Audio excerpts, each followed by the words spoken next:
నమస్కారం. తెలుగులో ఓ వాక్యం ఎలా తయారవుతుంది ఎప్పుడైనా గమనించారా?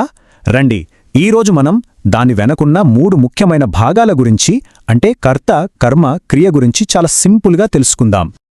ఇది అర్థం చేసుకోవడానికి ఓ చిన్న, మనందరికీ తెలిసిన వాక్యం తీసుకుందాం. రవి పుస్తకం చదువుతున్నాడు. చూట్టానికి చాలా మామూలుగా ఉంది కదా. కానీ ఈ సింపుల్ వాక్యం వెనుక ఒక పద్ధతి, ఒక నిర్మాణముంది. మరి దీనికొక స్పష్టమైన అర్థాన్నిచ్చే కీలకమైన అంశాలు ఏంటి?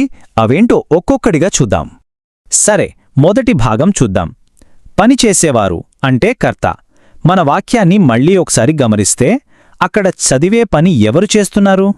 ఎవరు చేస్తున్నారు ఈ పని? చాలా సింపుల్ కదా. రవి. ఈ మొత్తం యాక్షన్కి సెంటర్ పాయింట్ అతనే అన్నమాట. సరిగ్గా ఇక్కడే మనం తెలుసుకోవాల్సిన మొదటి ముఖ్యమైన పదం వస్తోంది. తెలుగు వ్యాకరణంలో ఇలా పనిచేసేవారిని కర్త అంటారు. దీన్నే ఇంగ్లీష్లో సబ్జెక్ట్ అని అంటాం కదా, అదే. ఓకే, కర్త ఎవరో తెలిసింది. మరి రెండో ముఖ్యమైన భాగమేంటి? అది అసలు జరుగుతున్న పని, అదే క్రియ. మళ్ళీ మన వాక్యం వైపు చూస్తే రవి అసలు ఏం పని చేస్తున్నాడు? చూడండి, చదువుతున్నాడు. ఈ ఒక్క మాటలోనే మొత్తం యాక్షన్ ఉంది. అంటే ఈజ్ రీడింగ్ అనమాట.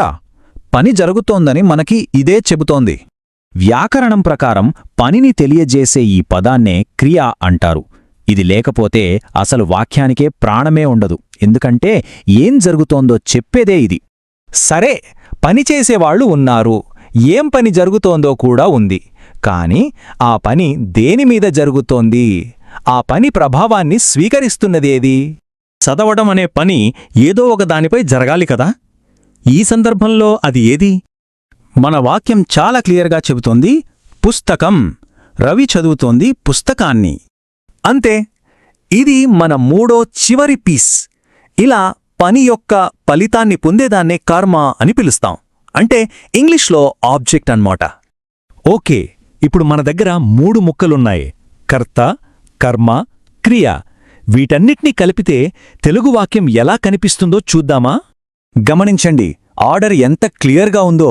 మొదట కర్త అంటే రవి, తర్వాత కర్మ అంటే పుస్తకం, చివరగా క్రియ, చదువుతున్నాడు. ఇదే తెలుగు భాషలోని బేసిక్ స్ట్రక్చర్. ఈ టేబుల్ చూస్తే మనకింకా బాగా అర్థమవుతుంది. చూడండి, రెండో ఉదాహరణ, ఆమె అన్నం తింటున్నది. ఇక్కడ కూడా సేమ్ ప్యాటర్న్. కర్త, ఆమె, కర్మ, అన్నం, క్రియ, తింటున్నది. చూసారా? నిర్మాణం అస్సలు మారలేదు.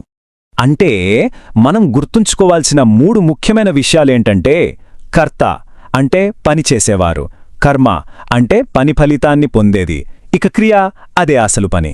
ఈ మూడు కలిస్తేనే ఒక కంప్లీట్ తెలుగు వాక్యం తయారవుతుందన్నమాట.